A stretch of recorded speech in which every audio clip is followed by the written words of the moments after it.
In a quiet backyard shrub, two speckled eggs are already in danger. An eastern gray squirrel has found the nest before the family inside has even begun.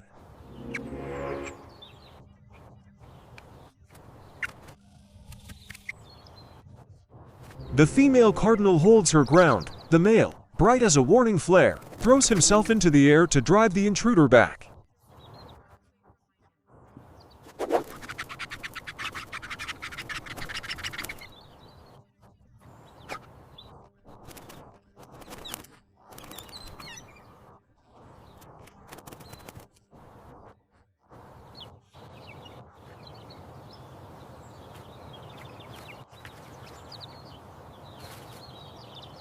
When the raid breaks, the work of waiting begins again. In this shallow woven cup, every hour of warmth must be protected, and every movement around it must be watched.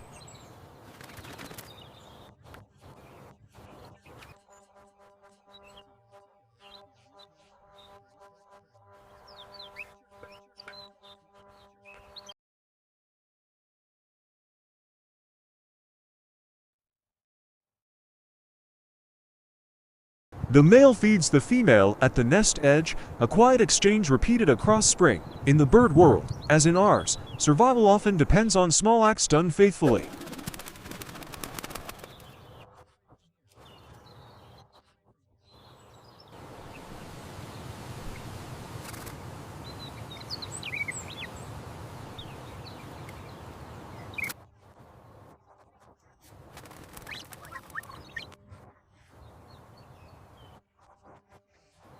Wine builds, then rain, the nest shivers, but its fine twigs hold, and the female lowers herself over both eggs, turning weather into the first great test of motherhood.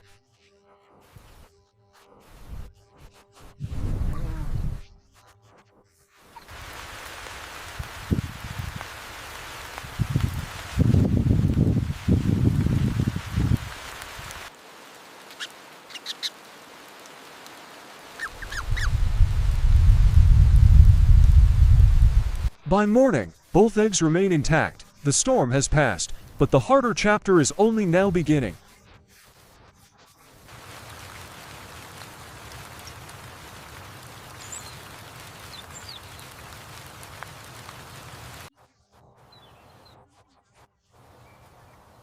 A faint crack appears in the shell. Inside, a chick begins the oldest struggle in life, pushing toward a world that is not ready to be gentle.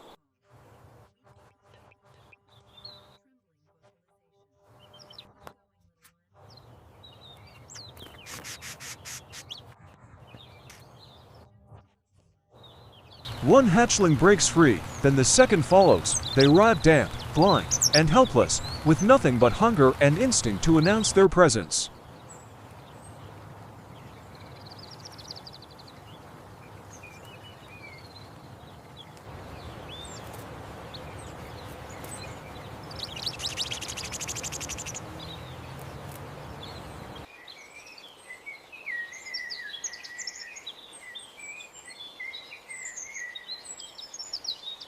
Now the nest changes from a place of waiting to a place of labor. Every trip for food, every second of brooding warmth, must come at exactly the right time.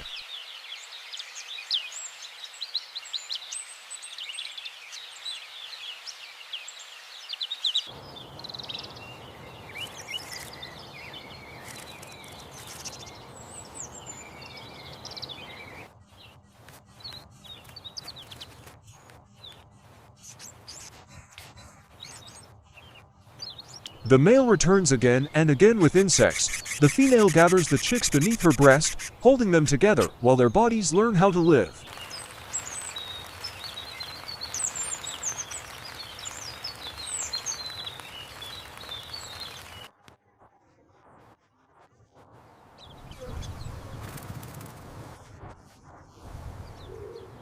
Chick 1 grows a fraction faster. Chick 2 stays lower in the bowl. Tiny differences begin early. The parents answer both with the same relentless care.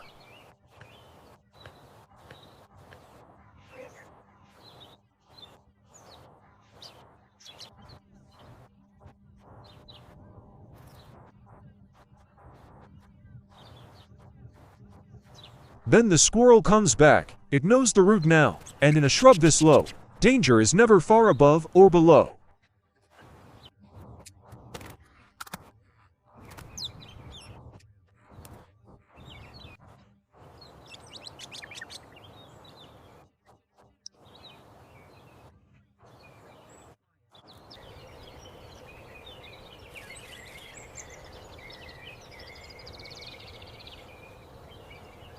The male sounds the alarm. The female flattens over both chicks. One defends from the air, the other from the nest itself to jobs. One purpose.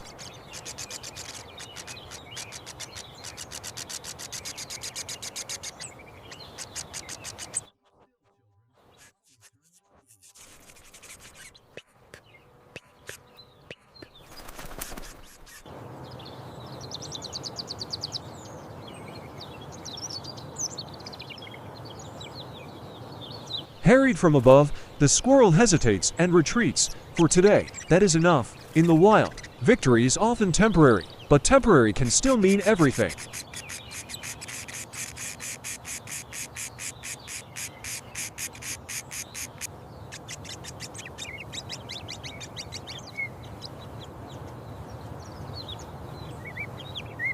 Days pass, and the chicks begin to change shape before our eyes. Sparse down gives way to pin feathers, weak necks grow stronger, and begging turns into competition.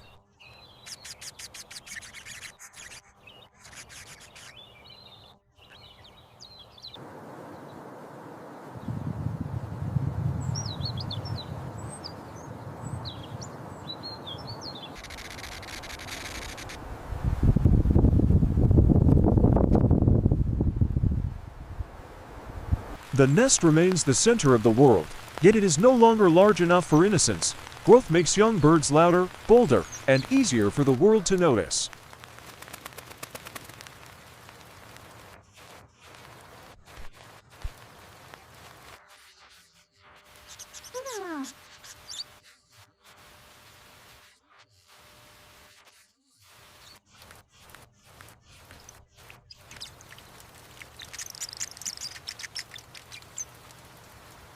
Another shower sweeps over the fence line, rain beads on leaves, wind bends the shrub, and still the parents keep feeding, as if routine itself were a form of shelter.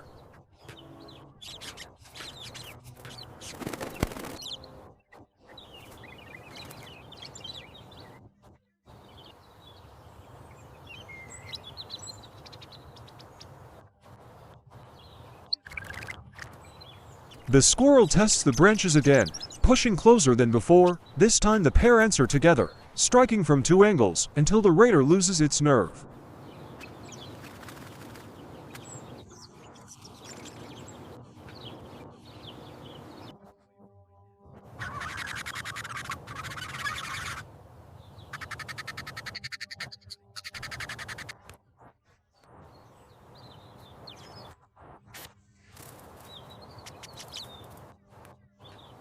By late spring, the chicks are no longer hatchlings, feathers spread across their bodies, balance improves, and the nest that once seemed spacious now feels like a ledge above the unknown.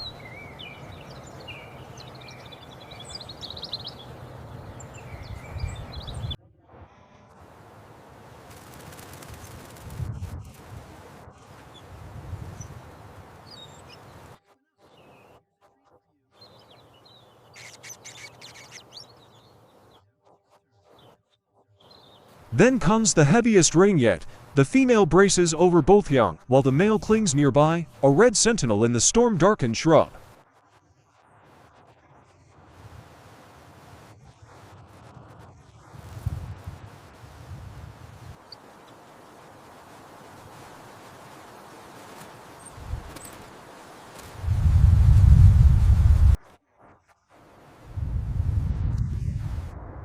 The cup tilts, but it does not fail. Sometimes survival is not dramatic at all. Sometimes it is simply the quiet miracle of holding on through one more night.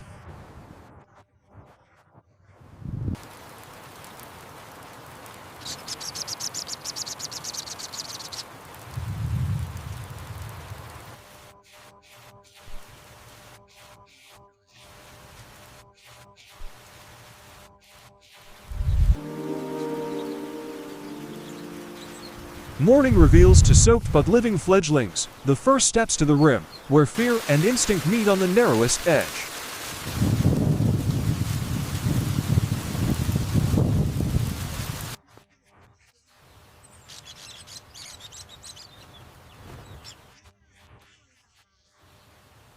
The male calls from a nearby branch. Chick 1 jumps, not gracefully, not confidently, but enough. For young birds, as for young people, the first leap is rarely elegant, only necessary.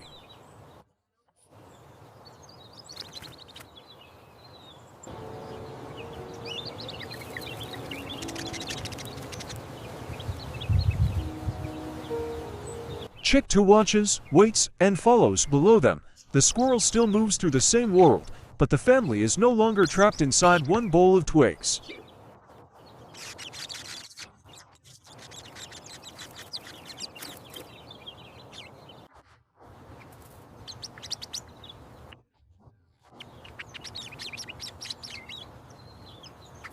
After 49 days, the Cardinal family remains together in the shrub, where it all began, to parents, to survivors, and a future finally wider than the nest.